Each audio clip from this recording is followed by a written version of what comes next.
We know a lot of you are going to be grocery shopping this week, but you might want to pay close attention when you check out. Have you ever wondered which of the items you're buying are taxed?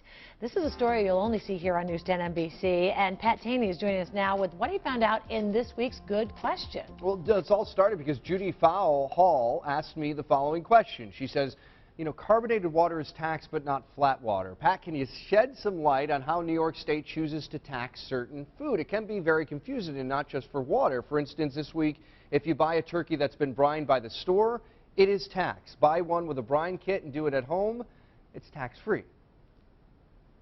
Shopper Jay Woodcock may share your thoughts on this one. I think it's ridiculous. I think it's ridiculous. Yeah, it can be pretty confusing. Take bagels, for instance. Choose a bagel, put it in a bag to go, no tax.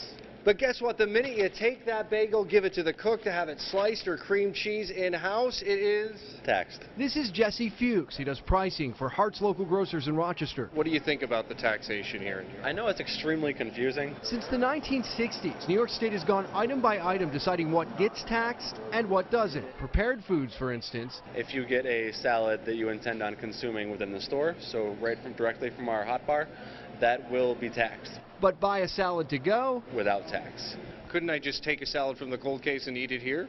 Certainly. How does New York State determine what foods to tax versus what not to tax? State Assembly Member Harry Bronson. We have made a policy decision to make sure that we're not taxing the types of foods that families are going to need. Essentials like milk, bread, eggs. Non-essentials like pop, chips, and candy. Those will be taxed. Does the list evolve as more products hit the market? Yeah, the list evolves, and so we adjust it depending on how products are being produced. Why not make all food tax-free? Sure. I mean, because there's obviously a cost associated with this. A big cost. The state and local cities would lose hundreds of millions of dollars collected each year. So no matter which way you slice it, this tax not going away anytime soon. Do you get to the point where you don't even pay attention to it anymore? No, I have no idea. I don't. It's too confusing. And even more confusing, ready for this, when you use coupons. A manufacturer's coupon, sales tax is due on the full price of the item, not on the discounted price. Store-issued coupons, tax is calculated on the reduced price. For a list of foods that are taxed versus those that are not, a huge list, by the way, we have a link on this story on WHEC.com.